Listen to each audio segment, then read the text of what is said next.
Hey everybody, I'm Jammer here today with my video review for Mario Kart 8 Deluxe for Nintendo Switch. For my background, I've been playing Mario Karts for many years. Some of my favorites are Double Dash, DS, and the original Mario Kart 8 on Wii U. So having played this game already for hundreds of hours there gives me a different perspective from those who have never played Mario Kart 8. I am not the only one in this boat, as many other Wii U owners did get this game already and are in a similar situation that I am in. In this review, I plan to focus on the changes from the original, but before I even start, if you have never played Mario Kart 8, Deluxe is obviously the definitive version and is an absolute must-buy. The biggest addition to Mario Kart 8 Deluxe is the newly revamped battle mode. The original battle mode on Wii U was frankly embarrassing by comparison. Instead of offering unique stages designed for battling, you were dropped into a race course from the game and were expected to battle in there. This really hindered that overall experience, so having these new stages in Deluxe alone are a significant jump from the original. But of course, they didn't stop there. This game has 5 main battle modes: Balloon Battle, Bob-omb Blast, Coin Runners, Shine Thief, and Renegade Roundup.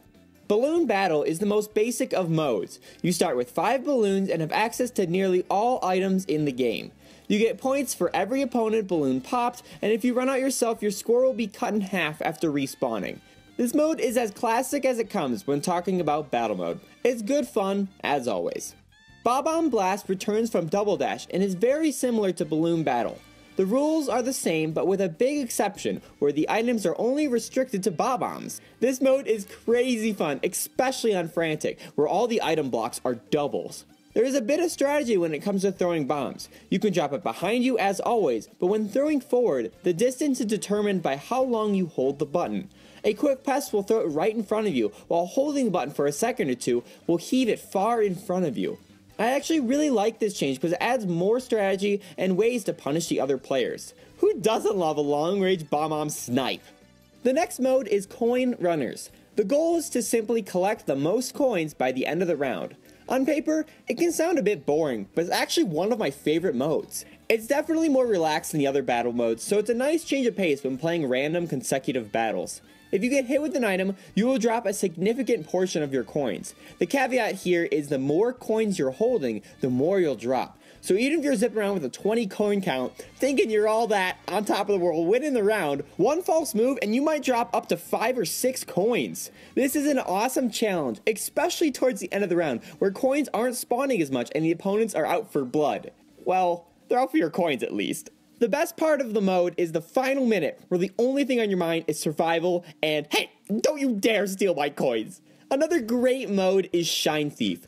This mode again returns from Double Dash, but has seen some significant changes to the rules. The goal is to grab the shine. Only one player can hold it at a time, and when you grab it, your top speed is significantly decreased. Each player has a personal countdown timer for how long they have to hold it until they win. So even if you hold it for only a second, you'll still get a point at the end of the round. Because all the players funnel towards the same goal of getting the shine, you'll find yourself in the midst of a 12-person item chucking chaos. This is a ton of fun, especially in Frantic. The final mode is brand new to this series, being Renegade Roundup. Teams are split into 6 on 6 and empty slots are filled in with computer players. It is essentially cops and robbers. The cops have an infinite piranha plant to eat and capture the renegades. The renegades have to run from these cops. When captured, you are sent to a flying jail cell where it is up to the rest of your team to hit the button underneath for the jail cell to break. I found that this mode ends up in only one of 2 ways. Either the cops capture all the renegades immediately within the first 30 seconds or so, or the renegades are absolutely impossible to catch and the game runs out of time. I guess it is just the nature of this mode to get those results, but I feel like there might be some sort of balancing issue here. Maybe giving the renegades an objective besides running away might help, like having them steal a coin stash from the cops or something. Don't get me wrong, the mode is still great and has a ton of fun as it is, but I think a change like this would really enhance the overall experience. So those are all the battle modes to this game and the changes that they offer. Besides a few new characters, carts, and items, that's really all Nintendo has advertised that's different with this game. But that's not all that's changed. There are a lot of minor tweaks and behind the scenes changes that actually have a significant impact on the game you may not have noticed. The best example is how every single character in the game has received changes to their stats and weight classes. So characters that used to work perfectly in your Kart setup on the Wii U will actually play and control differently here. The amount of characters with duplicate stats are much less in this game, thus really diversifying the roster. Not only that, but all the karts, wheels, and gliders have changed stats as well. Like the characters, there are less parts that share stats in common, providing the game with more unique setups. With the removal of acceleration tiers and all these changes to characters and kart parts, any builds or setups you might have had in the Wii U version will be entirely different here. If you would like to see these points better illustrated, I will put a link to my 2 previous videos in the description below, where I go much more in depth on these changes. Be sure to check those out. On top of all these changes, there is still more. There is the new purple sparks that is the 3rd tier of drifting boosts. This affects how you drive around longer corridors to hopefully achieve that extra boost. The double item blocks return, giving you access to 2 items at once. The items in general have been balanced more to where I seem to get more useful items in higher places in races. This even changes how you go about the courses, as double blocks aren't necessarily on the fastest route of the tracks. So it's up to you to decide whether it's worth it to go a bit out of your way to get that block, lose some time, but a better chance to get an item that will protect you. Finally, by far one of the best changes is the ability to change your kart setup online while still in the same lobby. If you wanted to change your setup in the Wii U version, you had to back out, change your kart, and then try to connect to a brand new lobby.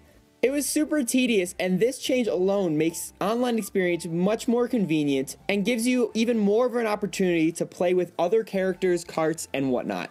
Also, this is the first game where I got to experience HD Rumble. I have to say, it's pretty cool. It can be very subtle at times, but if you go into a race with the intention of trying to notice it, you can really feel the difference. Collecting a coin, the levels of boost, and getting hit by an item all have very distinct levels of rumble. It almost has that stereo effect like audio would with the channels left and right, where you can feel the direction of the rumble running up or down your controller. It's really something else that you just have to experience for yourself to understand what I'm trying to say. All these minor tweaks enhance the overall experience in much more significant ways than you would expect. Overall, Mario Kart 8 Deluxe has a lot more changes from the original than it leads you to believe at first. The revamped battle mode is the obvious focus for good reason, because it is leaps and bounds over the original. They cannot even compare. The changes to character and kart part stats really change the meta and how the game is played. In addition to holding 2 items, double item blocks and the purple sparks really change up how you play the game.